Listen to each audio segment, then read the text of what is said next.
Hey everyone, this is Michael again, and welcome to the Smackdown review. And tonight's Smackdown was from the Bankers Life Fieldhouse in Indianapolis, Indiana. And I gotta say, tonight's Smackdown, I thought it was a decent show. I enjoyed Smackdown tonight. It was way better than Monday Night Raw last night. Just Smackdown had a decent, enjoyable show. I mean, we had the Gauntlet Match with Kofi Kingston, so I'll get to that in a few. But let's get started with the Smackdown review. So Smackdown opened up tonight with The Miz coming out. He ends up showing a video package of what happened last week with Shane McMahon. And, he started off, when Shane McMahon started off SmackDown. And Miz, after the video package is over, Miz says, for 10 years he's been focused on the road to WrestleMania. And he goes, through his career, he's taken shortcuts. And besides, his wife and daughter, he sacrificed every relationship he's had in this business. And that he goes on to say that's what this means to him. And so Miz goes to say, that's what his friendship with Shane McMahon meant to him. And Miz says he just wanted to make his dad proud of him. He goes on to say, and as cheesy as it is, he goes on to say their team made his dad, tell him he loves him. And that, he's proud of The Miz for the first time. And he goes on to say Shane made that happen for him. And told him that one of his dreams was to be tag team champions. So he did that for him. And Miz says people warned him, told him to watch himself, but he didn't believe them. Miz didn't believe them, and that he was wrong. So Miz says at Fastlane, Shane attacked him from behind in front of his father, who's 68 years old.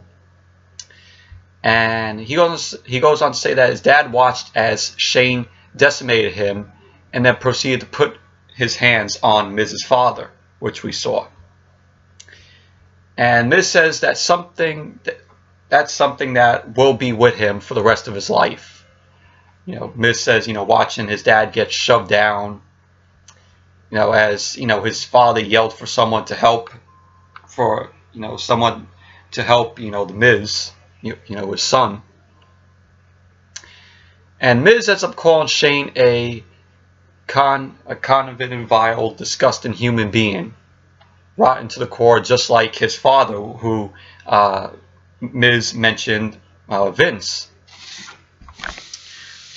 And Miz says, Shane wasn't born the best in the world. He goes on to say, being a McMahon, he was born the worst. And so he goes on to say, do they think they're special because they're billionaires? He's talking about the McMahons. Miz is talking about the McMahons. And he goes on to say, do they think they're special because they're billionaires and can do what they want? And Miz says, well, they may own this company, but they don't own him. And they sure as hell don't own Kofi. Miz says he wasn't born rich. He was born in Cleveland, destined to flip burgers. And sorry about that, but I was saying, Miz ends up saying, he wasn't born rich. He was born in Cleveland, destined to flip burgers. And people end up telling him that he was average. But he didn't make a self-fulfilling prophecy. Basically, with this segment, the Miz was opening up to the WWE Universe, to the fans. And Miz says he proved everyone wrong and became a champion. And he says he's always believed hard work beats talent when talent doesn't work hard enough. And he's a proven success story. He says the fans, his dad, none of them gave him love or respect, and that he had to earn it. He says it took 15 years, but he thinks he's earned it. And then we got a chant of the crowd chanting, "You deserve it." And the Miz, agrees with them. So Miz goes on to say Shane deserves one thing, an ass whooping from him at WrestleMania. And that's how the segment ended. But it was a decent opening segment with the Miz, opening up, open himself up to the fans. It's a little way to hype up the match at WrestleMania. So it was enjoyable. It was an enjoyable segment. Then after that we had Sasha Banks and Bayley come out. The Boston Hug Connection. They said last night on Raw. Well, Bayley said last night on Raw that they were going to be coming to SmackDown tonight, and they did. And they took on Peyton Royce and Billie Kay, the Iconics. And before the match started, the Iconics came out. Billie Kay, talks, about, the tag team champions, the women tag team champions arriving. And Peyton Royce says that Sasha and Bayley look scared and small in the ring. They call them out of their comfort zone and mock them for going back to NXT because Sasha and Bayley went to NXT. They got a big pop from the crowd, and they looked really happy. They both looked really happy to be back in NXT. It was a great moment. And they also showed up at a NXT house show, which I saw was on WWE's YouTube page. So they ended up showing up at an NXT house show a couple of weeks ago, which was cool. But the Iconics end up mocking them for going back to NXT and getting chased off of Raw. And they say leaving them with no choice but to come to SmackDown and face the best team in the division in unfamiliar territory. So that was the whole promo that the Iconics end up cutting. So then we had Peyton Royce and Billie Kay versus Sasha Banks and Bayley tag team match. This match was okay, and basically it was Bayley all through the match, and then Sasha ended up coming in later. And Peyton Royce and Billie Kay, they ended up getting the win because Peyton Royce ended up rolling up Sasha, and Billie Kay ends up assisting Peyton and letting the both of them get the win.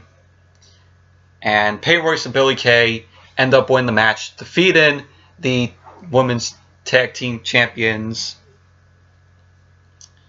So overall, okay match, okay tag team match.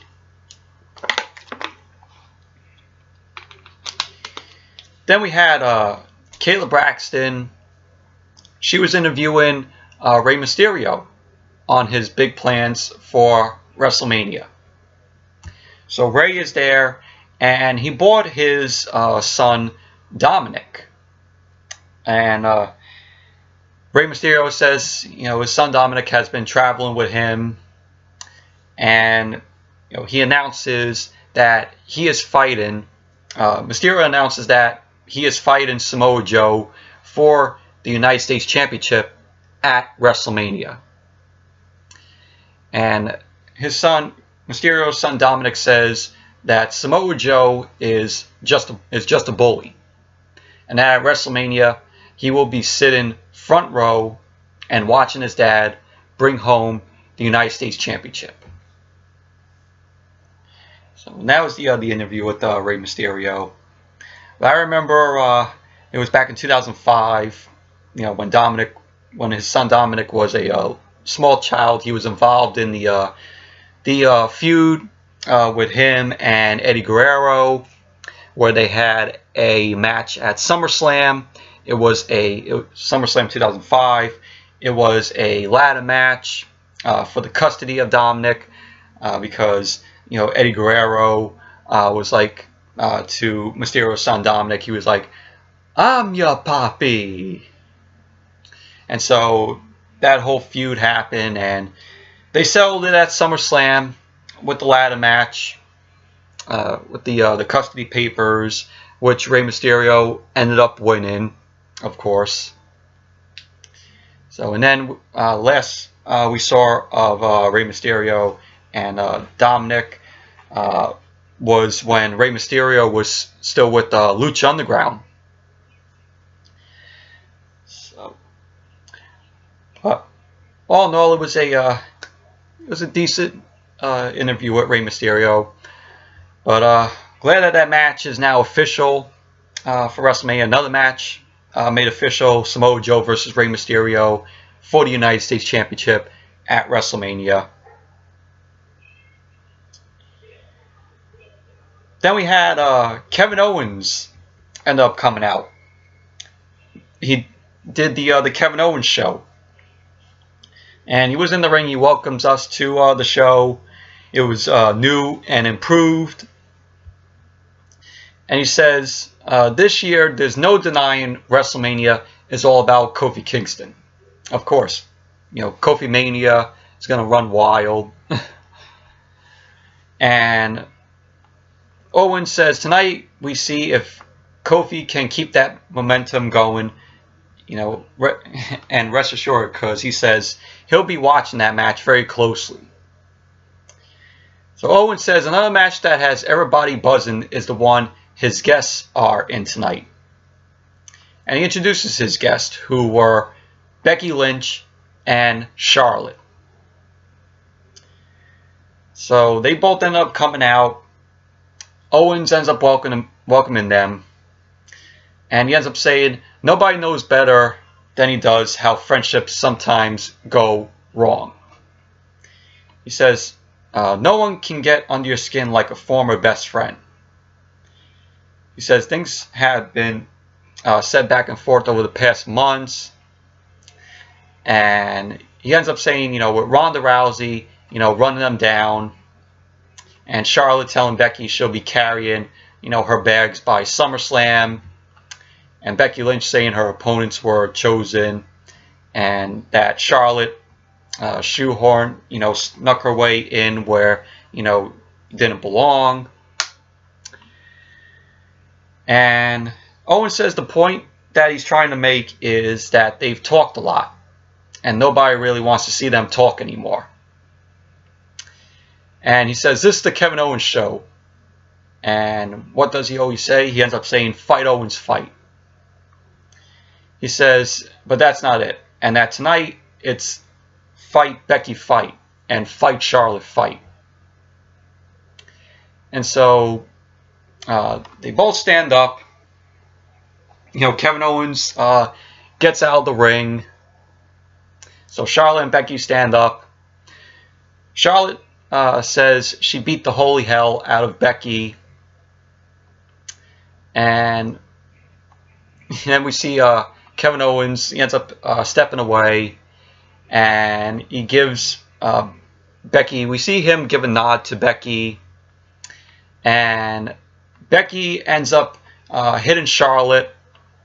And Becky did not say anything here. She was just total silent, which, I like. And then we see Charlotte ends up taking Becky down over the announce table. Becky's fighting back. And, they're just brawling.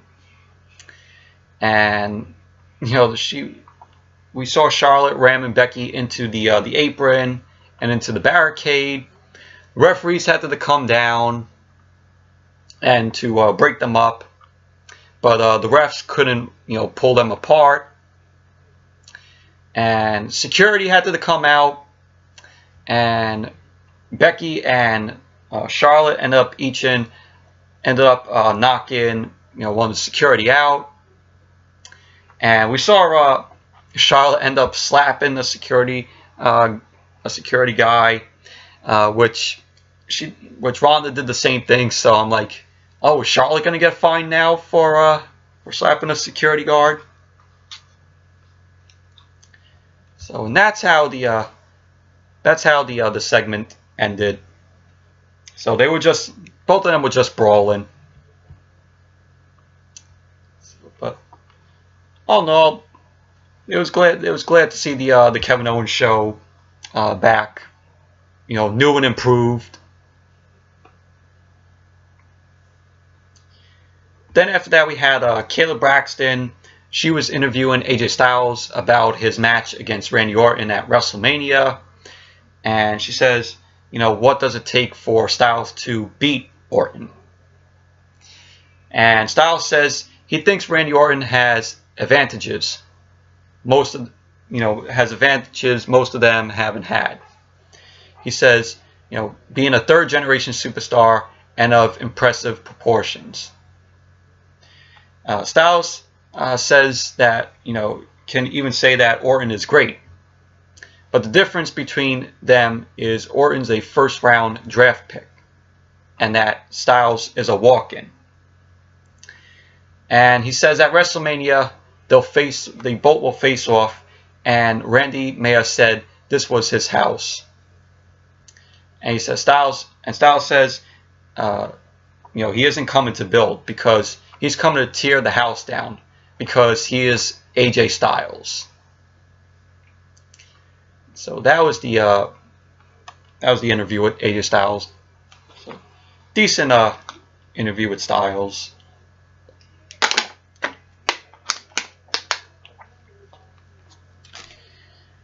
Then we had Daniel Bryan. He ended up coming out. Of course, Daniel Bryan and Rowan. So Daniel Bryan comes out, gets on the mic. He ends up saying Kofi Kingston being in the Gauntlet Match tonight is an injustice, because Kofi doesn't deserve the opportunity. He says he knows better than anybody what it's like being held down by the Authority. And he says that's not what Kofi's going through. He says Kofi was chosen to replace Mustafa Ali before the Elimination Chamber, and he got handpicked from the tag team division and given an opportunity that he never earned. And he says he fought valiantly, but both times he lost, and Kofi Kingston has earned nothing. And Daniel Bryan goes to say that Kofi Kingston is nothing more than a B+ player. And so then we had Kofi end up coming out, but forgot to mention Daniel Bryan says B+ is not good enough, and he says no matter how much you chant Kofi, he's going to lose, because he lost, and then he lost again. And so that's when the New Day ended up coming out. Kofi ends up coming out. Gauntlet match gets underway. So the first superstar that Kofi had to go through to kick off the Gauntlet match was Sheamus. So, and this was really enjoyable. This whole Gauntlet match, I have to say it was enjoyable. Kofi was on a roll here. The crowd was behind them, of course, and this was just an interesting match to watch. An interesting Gauntlet match. So it was Kofi versus Sheamus at first. Kofi ended up defeating Sheamus, ended up hitting the Trouble in Paradise just to Sheamus. And then Kofi ended up fighting Cesaro. Kofi was doing really impressive here. He ended up defeating Cesaro, ended up hitting the SOS. So Kofi ended up eliminating Cesaro. Then he took on Rowan, which Rowan didn't really last that long here, because Rowan got disqualified because he hit Kofi with the chair. He ends up giving a bear hug to Kofi, and drives Kofi into the ring post. He still had the bear hug locked in on Kofi, and then he just rammed Kofi into the ring post. And then he tossed Kofi into the timekeeper area. And then Rowan didn't end it there. He destroyed the announce table, and Rowan ended up hitting the Iron Claw on Kofi, driving Kofi into the announce table. Announce table ends up breaking. So that's pretty much what Rowan did. And then Kofi ended up taking on Samoa Joe next, which Kofi got a lot of offense on Samoa Joe here. But it was really a shock with Kofi end up eliminating Samoa Joe, end up rolling up Joe, and then you saw the surprised look on Joe's face, because he was like, "Oh, what just happened?" So, and that pissed off when Kofi won. It pissed off Joe, and Samoa Joe ended up putting Kofi in the Coquina Clutch, and he had the Coquina Clutch locked on Kofi on the ring ropes, and so the referees had to come down and tell Joe to break the Coquina Clutch. And then after that, Kofi's last opponent that he took on in this Gauntlet match was Randy Orton. And Kofi was still going, which was impressive, like I said.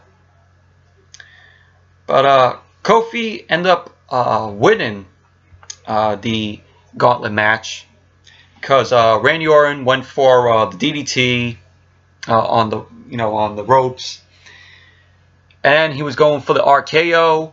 Kofi ended up reversing it, and then he ended up taking down Orton and went for the pin on Orton.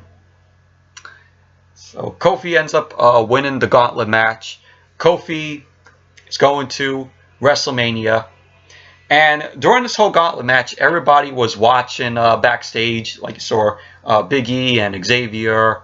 You saw Ostosovic, Tucker Knight, Mustafa Ali. Everybody was watching and supporting Kofi to win this Gauntlet match, because it's Kofi Mania. So, but in the end, now we get to the part where this was not needed, and Kofi was in this Gauntlet match for 55 minutes. So, but here's where we get to a pointless part, because when this Gauntlet match ended, it was 52, 53. So I was like, oh, this should have ended the show. And then when I saw it was 9:52, 9:53, I'm like, oh, there's going to be something else. We're going to have Vince come out, and boy, oh boy, I was right. So Vince ended up coming out, ends up congratulating Kofi Kingston. He says to Kofi that he's going to WrestleMania, but as long as Kofi can defeat one last opponent. And so that led to Big E and Xavier being even being, pissed at Vince. So Vince asks Biggie and Xavier to leave because they're banned from ringside. And Vince ends up telling Kofi good luck. And so then Kofi had to take on Daniel Bryan. And so Daniel Bryan ended up coming out, and we had the match. And, it was just a short little match. And Daniel Bryan ended up getting the win. Which points in this match, we thought Kofi was going to, defeat Daniel Bryan. But unfortunately, Daniel Bryan ended up getting the win. Ended up hitting the flying knee to Kofi. Daniel Bryan ends up, pinning Kofi. So Daniel Bryan wins the match. And so now Kofi Kingston is not going to WrestleMania. But guys, we all know that Kofi Kingston is going to WrestleMania. Don't believe this whole swerve that Vince is doing, because this is the whole situation that they had Daniel Bryan do in 2013, 2014, where the Authority, Triple H, and Stephanie did the same thing with Daniel Bryan. We all thought that Daniel Bryan was going to go to WrestleMania, but he ended up going. He ended up defeating Triple H at WrestleMania. Then got put into the triple threat at WrestleMania. Ended up making Batista tap with the yes lock. And that's how Daniel Bryan finally got his moment, winning the WWE World Heavyweight Championship. This is the same thing that they're doing for Kofi. I can tell you, hopefully at WrestleMania, it's going to be Kofi's time. Kofi is going to win the WWE Championship if WWE goes that route. Because we all know that Kofi's going to WrestleMania. And basically this whole Gauntlet match, everyone who was in this Gauntlet match, from Cesaro, Sheamus, Rowan, Joe, and Orton, they all lost for no reason. For absolutely no reason. But then, Vince has to come out and, ruin what was a good Gauntlet match by putting Kofi in another match with Daniel Bryan. So,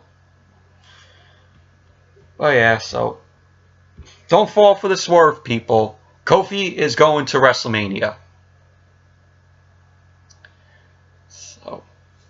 So anyways, that's it for my SmackDown review. Thank you all for watching. Hope you all enjoyed this review. And definitely give this video a thumbs up, comment, subscribe. And until next video. Oh, and I forgot to mention, during the Iconics versus Sasha and Bayley match, of course we had, cannot forget this, we had Wavy Evans coming out, doing waving, going down the ramp, goes back up the ramp, waves. Yeah, I couldn't forget Wavy Evans. So, or Lacey Evans. I'm calling her Wavy Evans until WWE ends up putting her in a match, because they need to stop doing this with Lacey Evans. It's getting old already. Getting fucking old. Put Lacey Evans in a match already. So, but yeah, that's it for the SmackDown review. Thank you all for watching. I hope you all enjoyed this review, and definitely give this video a thumbs up, comment, subscribe, and until the next video, I'll see you all later.